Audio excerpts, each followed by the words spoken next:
This story is called 8 Things Happy People Do According to Martial Artists Today, the magazine. 1. Happy people use humor in the face of adversity.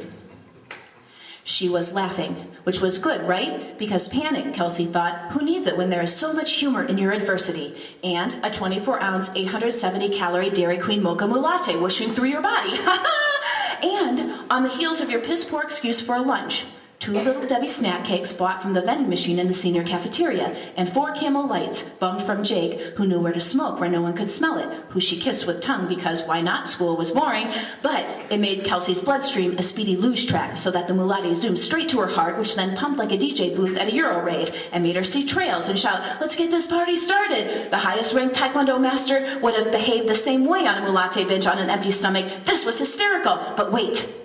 A high-ranking Taekwondo master would never drink a mulati in the first place, and also never, in a mulati-fueled buzz, attempt a flying sidekick higher than one's own head against the living room wall of one's own mother's condo, using the long hallway of one's mother's kitchen to get a running start, and one's own mother's fishing lure print sofa from Pottery Barn's cabin collection to catch better air. That's not prudent. That's not the Taekwondo way. Oh, this was bad. Haha, fear, panic. 2. Happy people are present in their bodies. Damn you, Taekwondo. Damn you for making Taekwondo masters some of the happiest people on earth because they are present in their bodies. She had just read this in Martial Artists Today. Why was she reading Martial Artists Today? Because she didn't want to read her psychology textbook, fuckers. Why was her dad always so sad if he was a goddamn Taekwondo master? Because her mom was a bitch, fuckers. She laughed again. A full-on belly laugh, and then she screamed in pain because the laugh made her right shoulder, which wasn't working, shoot fire. There was something wrong with it. Shoulders weren't supposed to do that. And her right ankle, too. There was something wrong with her ankle. It was stuck in the hole. She kicked through the drywall in the living room. And she was hanging from it. Upside down, all the way to her other shoulder, the left one, the good one, which was on the floor, along with her head, which was hurting pretty badly too. So yes, she was present in her goddamn body. 3. Happy people create and pursue personal goals. If she lived, she swore she would be better at nutrition. This she promised the ceiling, her psychology teacher, her father, who was somewhere in Korea becoming an 8th-degree black belt with a focus on nunchucks, which were really hard, she knew, the hardest of the martial arts weapons to master. Kelsey herself had only managed to knock herself repeatedly in the head with them the couple of times she'd picked them up. To her mother, she promised nothing. Her mother could suck dick, and probably was, because she was up north all weekend with Bert, the 5-foot cookie maker she'd met on Match.com. I'm going to marry him, her mother had said cheerfully right before she left. He's artisanal, like me. You're a bank teller, Kelsey had retorted. And he is a Keebler elf. I'm a folk artist, her mother shouted. You paint knickknacks, Kelsey shouted back. Why don't you do something with your life? Find something of your own to love. You're a vampire, her mother screamed. I have a love. I love sucking the blood of birds, Kelsey screamed back. Oh, that made Kelsey laugh. Ha ha! Are happy people clever, she wondered? She believed so? Yes. Ha ha! Knick-knack painter, bird blood sucker. 4. Happy people participate in hobbies they are passionate about. All those knickknacks all over the floor now, her mother's favorites in the tackiest curio cabinet ever, shaped like an upright rowboat with glass doors. What, was this condo a cabin? No, it was a condo in the stupid suburbs. And the curio was on the floor next to her head, glass everywhere. All the little finches and cardinals and bluebirds, hand-painted by her mother, now broken-beaked and broken-winged, tipped over, the holes through their ceramic white underbellies showing, and the rims of the holes where her mother's hand had carved into the white the words, I made this, like she had branded their ceramic bones. Bones, broken, surely. At least 2, she figured. She wondered. When the doctors do the x-rays, will they find her mother's I made this carved on her bones too? Ha-ha, probably. Fucking bitch. Fuck. Her shoulder, oh God, her ankle stuck in a fucking hole. Oh, why did she do it? She hadn't been to Taekwondo since last year, since her dad stopped paying for her to go because he said all she did when she was there was fuck around. It was obvious she didn't care about it. Why didn't she care about Taekwondo? Her dad did. She thought she did. She wanted to, at least. And why did she suddenly care about it today, but not the other days? Why did people care about anything at all? She was coming down now from the mulati.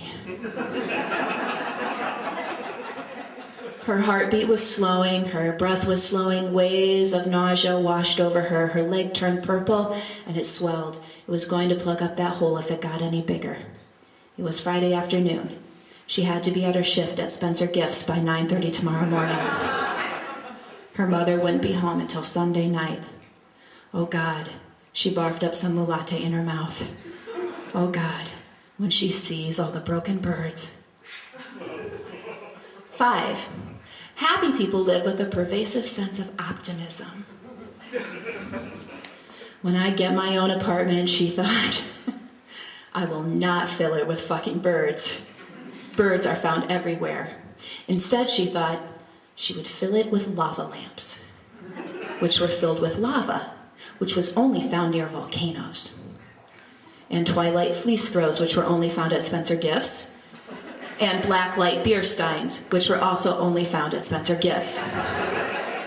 She and April, their apartment was going to be way cuter than this shitty condo, and her boss, Bill at Spencer, had said he would give her 30 hours when summer came. That would be enough to pay for the rent. There was April's boyfriend, Cody, to deal with, but if Kelsey's dad agreed to give her the child support he paid her mother when Kelsey turned 18 in June, then Kelsey and April could get a 2-bedroom, and then there would even be money to decorate. She and April had it all worked out. April would pay for the twilight throws, Kelsey would pay for the blacklight beer steins. The lava lamps they would put on layaway until September, when the college student loan money started rolling in. But if she needed a cast on her foot, how would she get to work? If she needed a sling for her arm, how would she stock the blacklight beer steins, let alone buy them? How would she run the register? Oh God, oh God, oh God, oh God, her plans ruined. The end. 6. Happy people hold friendships dear. Where was her goddamn phone? On the coffee table? She couldn't reach it, not with her ankle plugging the hole in the wall, her hanging upside down. She reached around with her working arm, sweeping it across the floor, under the skirt of the armchair, hoping for something long to poke toward the phone. She came up with 17 cents. Who would she call anyway? It was well into Friday night now. April was in Cody's bedroom. Jake was in his own bedroom waiting for her to call because he was a weird and lonely wuss, but she couldn't call him. He was too thin. His elbows were pointy and his chest was indented. He did not have a car, so what could he do anyway?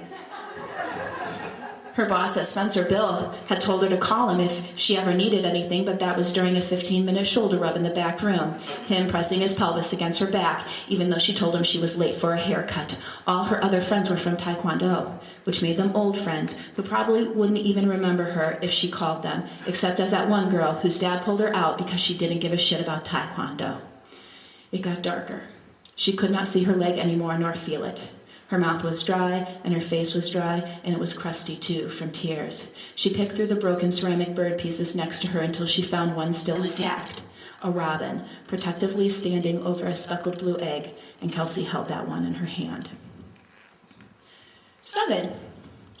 Happy people engage their personal power for greater good. She had to oxygenate for it to work.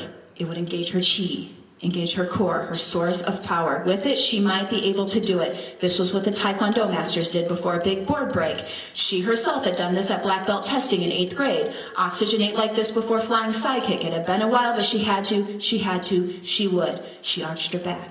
She took 10 deep breaths, each one causing her cramps of nausea, causing her to whimper in pain. She sucked in her 11th breath, put her good leg against the wall, whispered, fuck, fuck, fuck, fuck, fuck, and then let out a forceful and controlled chop.